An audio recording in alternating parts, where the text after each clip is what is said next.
Hey everyone, how you doing today? As mentioned, we have two wonderful experts on Tuesday, and we got my man Omar, the real estate entrepreneur. How you doing, buddy? Pretty good. How are you, Michael? I'm doing well, man. I'm pretty fired up after that episode number two, one rental at a time. Why it's the right way to go.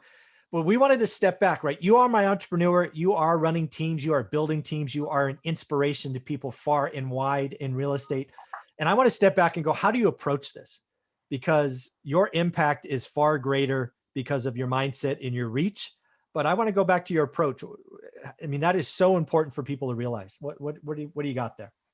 Well, you guys, we're in the business. Okay. So if you're doing something that you truly don't like, is it a means to an end or is it a means to the beginning? Mm, Um, it's the perspective on how you see things. So your approach has everything to do how successful you're going to be. mhm. Okay. If you think that, you know what, today's going to be a really shitty fucking day, guess what? It's going to be a shitty day. Yeah. And that approach aspect of like, okay, for everybody that I'm talking to, if you're an investor, if you're a real estate guy, if you just got your license, whatever the case is, or in any business that you're in, like how are you approaching your day? How are you approaching literally? And I talked about that in my meeting on Monday with everyone. Like, are you waking up smiling Yeah. or are you rolling out of bed pissed off because you're doing something you don't want to do? Yeah. I mean, if you honestly think about that avenue, we just talked about two really, really good topics. And this last one about one rental at a time, well, what's your approach to it? And I'm going to keep it based on this, okay? Based on the investor aspect of it. Mhm. What's your approach? What are you doing to obtain that first rental? Are you studying the market? Are you no for best of yet? Are you wanting to be in a specific market? Figure out where you want to invest at first before you're like, okay, yeah, I want one rental, but where? Yeah. Like, what's your approach to it? That's so right. Yeah. And if it's a small city, great. Do you want $400, $500, $600 in positive cash flow? What kind of investment do you want to make? 20, 30, 40, $50,000? I Yeah. mean, you just want to, I'm not going to say you just want to get any property, but you have to have some type of guide. Yeah. The thing that scares me, and I don't hear it a lot anymore, but maybe it's because I just ignore it. I heard it a lot in kind of '06, '07, '08 was, I just want a deal. If your approach is, I just want a deal, oh, you're going to be in trouble. That right there, super huge. You know, so many people, and you just brought it up right now, Michael. '06, '05, no, '05, '06, '07. I just want a deal. I just want a deal. I mean, it's like makes my skin crawl that when I hear that. Because you know what that does? That means you're not really ready. You're not understanding what you want. Like earlier, Michael just said, be very specific. I want a 3-bedroom, 2-bath in a specific area. I want this. I want to be able to make $600-700 in positive cash flow. That means I have to buy it at X. The rental market's here. Like that's specific. Yeah. Not like, hey, I just want to, you know what? I just want a deal because I want to say I'm a freaking investor. Because I have one rental or I have one property that's fucking negative. Yeah. Alligators, baby. The alligators exist. Yeah. Oh, yeah, they do. Yeah. Yeah. They exist for you. They exist for me. Mhm.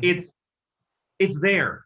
Yeah. Most deals in the MLS, at least in my market, are alligators, or at least, 100%. yeah, it's just not good, folks. You got to do the work. Yeah. So be declarative.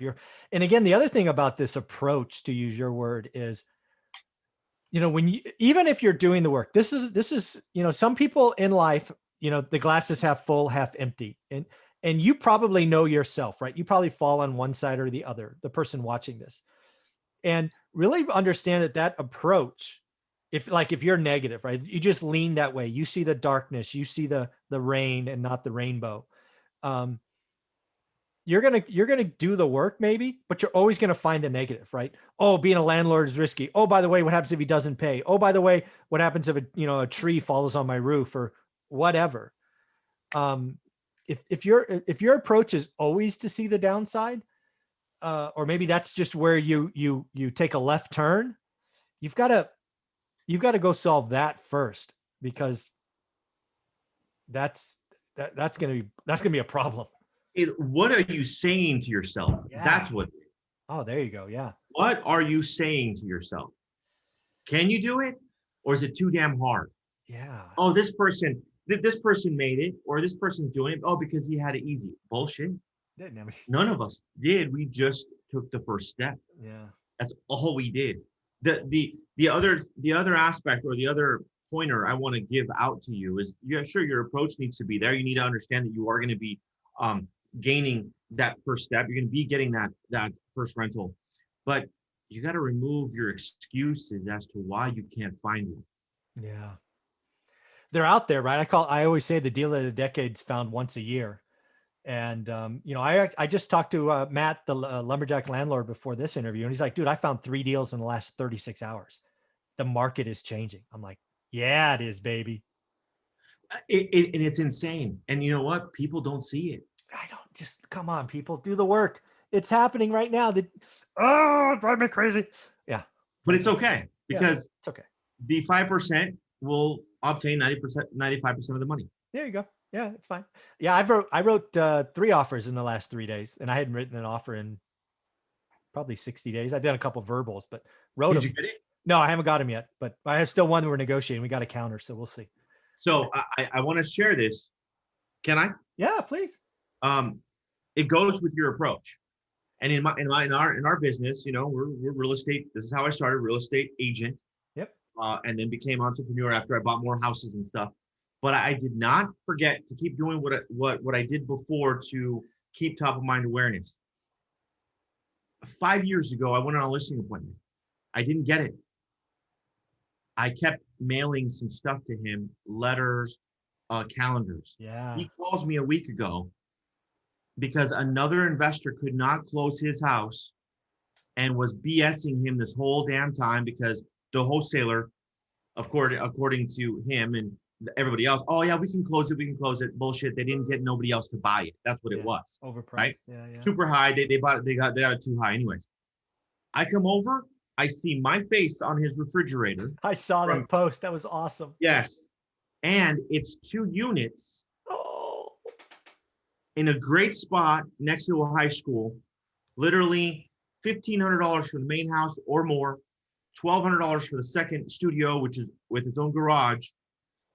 We're looking at what, $2,800 in rent coming in, and my payment's probably going to be $1,200. Oh, score. Yeah, I'll do that every day. Every day. And that's a W. And I just, we went into escrow, which is awesome. We got to close quickly, but it's okay. These things happen. And the reason I say the approach, well, if you're in the business, in any prospective business you're in, like, do a little extra things because it'll pay off now, stuff that you did 5 years ago. So stuff that you do now will end up paying off 3-4 years from now. Yeah. Pretty I'm just, I wanted to share that because, awesome. it inspires somebody. Yeah, no, it's great.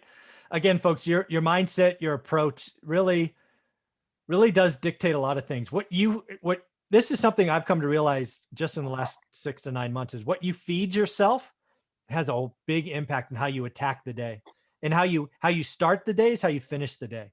Right. I've come to realize that if you feed yourself with negativity out the gate, you're going to have a pretty miserable day. So I make it a point to make sure the first hour of my day is positive as can be, because how you start's how you finish. Ooh, that is good. I like that one, Michael. There you go. Well, Omar, thank you for your time this week. I appreciate it. You have a wonderful week. Okay. You too. Thanks, buddy. Thank you, Mike.